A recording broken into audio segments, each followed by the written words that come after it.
ਇਹ ਪਜਾਮੀ ਨਹੀਂ ਹੋਰ ਕਿਹੜੀ ਹੈ ਇਹ ਗੰਗਾ ਨਗਰ ਐਕਸਪ੍ਰੈਸ।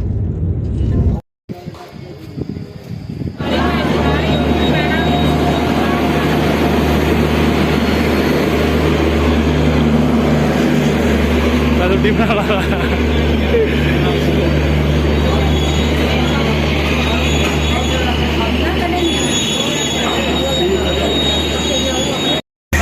ठीक है जगह भाई ठीक है बाय ठीक है बाय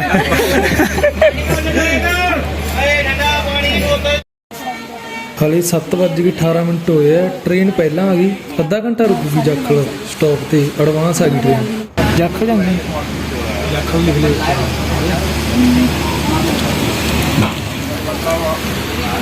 जी ने 2 मिनट रुक दी होगी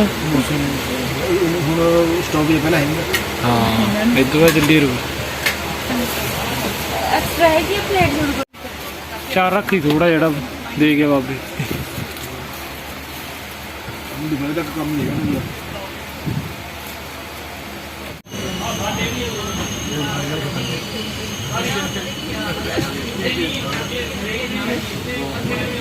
ओए 4 बजे ते 85 आ गया 85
3:30 हो गए तो आप आ गए मलकपुर दोपहर के 3:30 हो गए मलकपुर आ गए आप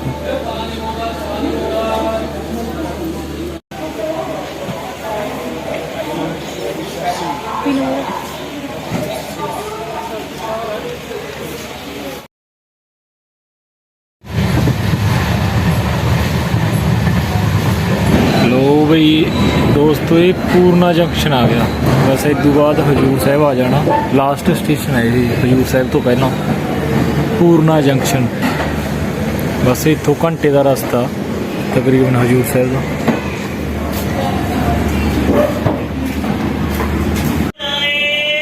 स्टेशन तो सारा पीछे रह गया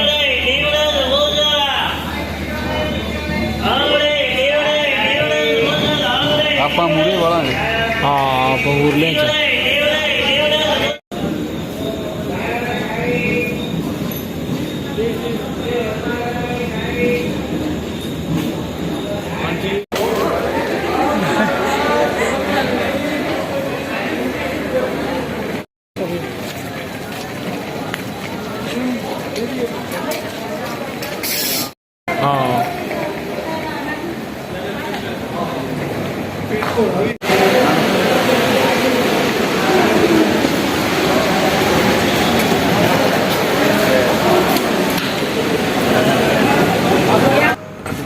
हाँ जी आप बह गए बस च ते बसा बाबे लेके आते इतने गुरुद्वारा साहब वाले जोड़े बाबा बलविंदर सिंह होरी वो भेजते बसा इतने स्टेशन पर लेन आदि 10 बजे 10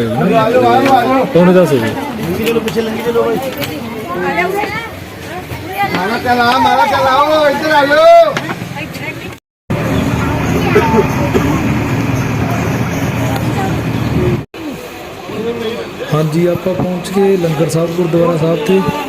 ते समान तारते हैं तो बारिश हो जाती है बारिश बहुत ज़्यादा हो जाती है ਤੇ ਆਪਾਂ ਨੂੰ ਰੂਮ ਤਾਂ ਮਿਲਿਆ ਹੋਇਆ ਇਹ ਸਾਹਮਣੇ NRI ਨਿਵਾਸ 'ਚ, ਪਰ ਬਾਰਿਸ਼ ਕਰਕੇ ਇੱਥੇ ਸਾਈਡ ਤੇ ਰੁਕਣਾ ਪੈਣਾ। ਜ਼ਰੂਰ ਜਾਏਗਾ ਨਹੀਂ ਆਇਆ ਉਹਦੀ ਉਰੀ ਮਿਲ ਗਈ ਨਹੀਂ ਠੀਕ ਹੈ ਆ ਥੱਲੇ ਆਈ ਹੋ ਗਈ ਉਹਦੇ ਬਾਬੇ ਨੇ ਕਹਿੰਦਾ ਰੱਖੀ ਨਾ ਕਾਲੇ ਮੇਰੇ ਉਹ ਪੱਕਾ ਜਗ੍ਹਾ ਜੀ ਗੁਰਦੁਆਰੇ ਨੂੰ ਨਿਕਲ ਗਿਆ ਬਾਰਿਸ਼ ਹੀ ਜ਼ਿਆਦਾ ਹੋਈ ਹੈ ਤੇ ਕਹਿੰਦੇ ਪਹਿਲਾਂ ਲੰਗਰ ਛਕਣਾ ਇੰਨੀ ਬਾਰਿਸ਼ ਵੀ ਬੰਦ ਹੋਈ ਸੀ ਕਿ ਬੜਾ ਲੰਗਰ ਛਕਣ ਗਏ ਆ ਅੱਜ।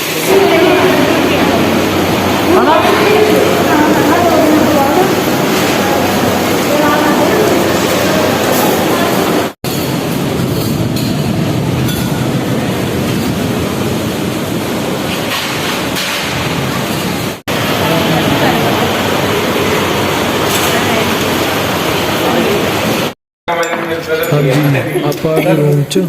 ਤੇ ਰੂਮ ਮਿਲ ਗਿਆ ਆਪਾਂ ਨੂੰ ਤੇ ਆ ਗਿਆ ਆਪਾਂ ਰੂਮ 'ਚ। ਸਟਾਰਟ ਹੈ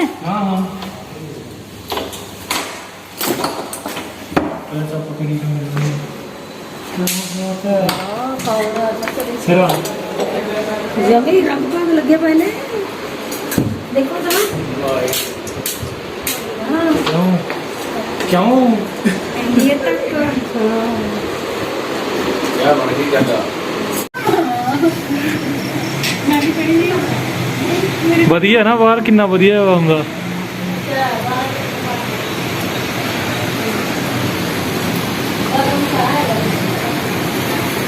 ਮੈਂ ਤਾਂ ਖਿੱਚ ਲੈਣਾ ਵਧੀਆ ਕਣੀਆਂ ਵੀ ਪੈ ਰਹੀਆਂ ਨੇ, ਮੀਂਹ ਪਈ ਜਾਂਦਾ ਦੇਖ। ਦੇਖੀ ਨਾ ਆ ਦੇਗਾ ਆ ਲੱਗੇ ਰਹੀ ਹਾਂ ਆ ਵੀ ਵਧੀਆ ਨੇ।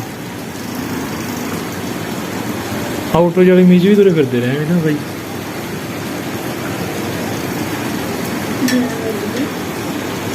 11 ਵੱਜ ਗਏ।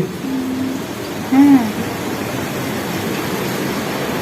ਬਹੁਤ ਸੁਣ ਜਾਣ ਵਾਸਤੇ ਪੁੱਛਿਆ ਸੀ